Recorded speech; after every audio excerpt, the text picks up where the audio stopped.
Neemuch police line में पदस्थ एक आरक्षक हनीटेप के मामले में फंस गया। उसे एक महिला लंबे समय तक ब्लैकमेल कर रही थी और करीब 1,70,000 रुपए ले लिए थे। बाद में जब आरक्षक ने परेशान होकर पिपलिया मंडी चौकी पर इसकी शिकायत की तो पुलिस ने जांच के बाद महिला आरोपी और उसके पति को गिरफ्तार कर लिया।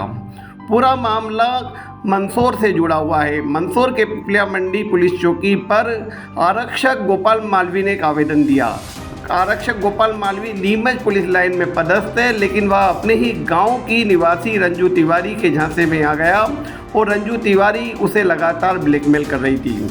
बताया जाता है कि रंजू तिवारी ने अपने पति की शराब की लत से परेशान होकर आरक्षक गोपाल मालवी को अपने घर बुलाया और कार्रवाई करने के लिए कहा। इसी दौरान गोपाल मालवी को वह ब्लैकमेल करने लगी और लगातार उससे रुपए की डिमांड करने लगी।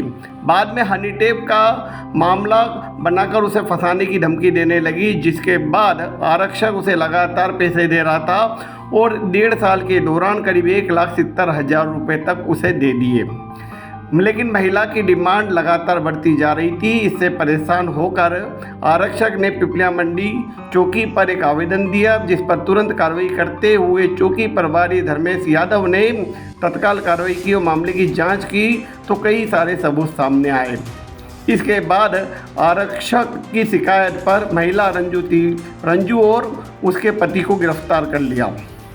मेरा नाम ये गोपाल मालवी है, गांव लुनाड़ा का रहने वाला हूँ और नीमच पुलिस लाइन में पोस्टिंग है मेरी।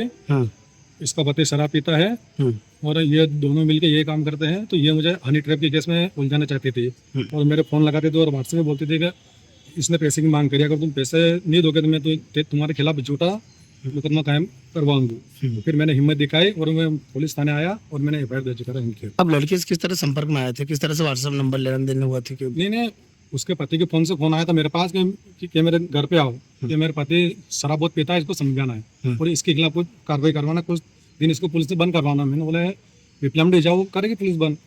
कितने समय से पैसे की डिमांड कर रहे थे? अभी तक कितने रुपए आपने दे दिए थे? अभी तक लगभग 2 लाख दे चुका हूँ और इस बात को हो गया 1.5 या 1.25 साल। 1.25 साल सब संपर्क। 80,000 करीबन फोन पे दिए और 1 लाख के आसपास ऊपर नकद दिए। फिर आपने किस तरह से यहाँ पे हिम्मत फिर उसके बाद फिर हमारा 500 रुपये का स्टाम्प भी लिखवाया। वो मैंने इज्जत के डर से कि फोकड़ झूठी मुकदमा काम करवा दी। फिर ब्लैकमेल करा होगा। फिर उसने मेरे से 5 लाख की मांग करी। फिर वो 3 लाख पे आई तो मैंने बोला अगर मैं गलत हूँ तो क्यों दूँ पैसे, इस प्रकार मामला हो। फिर मांगे तो मेरे रिश्तेदार को मैंने फ़ोन लगाया, बताया कि मेरे साथ ऐसा हो रहा है। तो इन्होंने बोला कि चलो ये थाने चल के करवा दे। फिर हमने आवेदन दिया और एफआईआर करवाई पिपलिया मंडी चौकी पर। पिपलिया मंडी चौकी प्रभारी धर्मेश यादव ने बताया कि कांस्टेबल की शिकायत पर कार्रवाई की गई। जांच में सामने आया कि आरोपी रंजू तिवारी ने पति से मारपीट करने के बहाने कांस्टेबल को बुलाया और फिर हनीटेप के मामले में फंसाने लगी। आरोपी महिला की इस तरह की वारदातें पहले भी कर चुकी है। पुलिस ने महिला के मोबाइल की जब जांच की तो बैंक के ट्रांजैक्शन मिले और उसमें कई सारी रकम का खुलासा हुआ।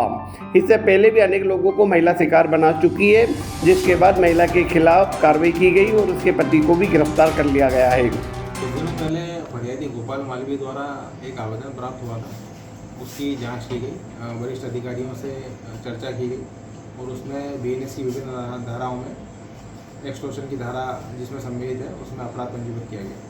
सर गोपाल जी कौन है, बताया जाए? पुलिस आरक्षक कहाँ पदस्थ है? गोपाल आरक्षक है पुलिस में, नीमच पोस्टिंग है इनकी और इनकी एक महिला से बात हुई। इस महिला ने बात करना उनसे स्टार्ट किया और बाद में जब बात करना मना किया और जब बताया गया कि बात नहीं आप करना चाहते हैं तो उन्होंने एक्सटॉर्शन के लिए पैसों की डिमांड की और पैसे देने के बाद भी उन्होंने एक्सटॉर्शन जारी रखा।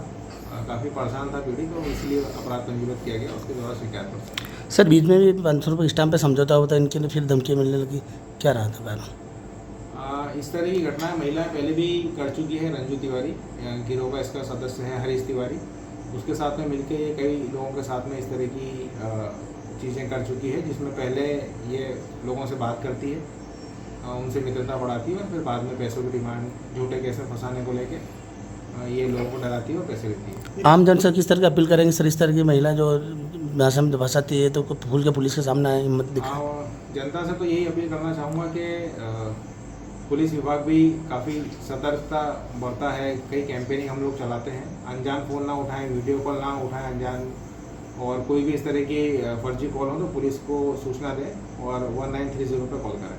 इस मामले में एक वीडियो भी सामने आया है जिसमें महिला का पति रुपए गिन रहा है और वह लगातार अपनी पत्नी के द्वारा लोगों को ब्लैकमेल कर हनी टेप के मामले में फंसाने के नाम पर रुपए हड़पता था। पूरे मामले में अब पुलिस सख्ती से कार्रवाई कर रही है और पति पत्नी दोनों को गिरफ्तार कर लिया गया है।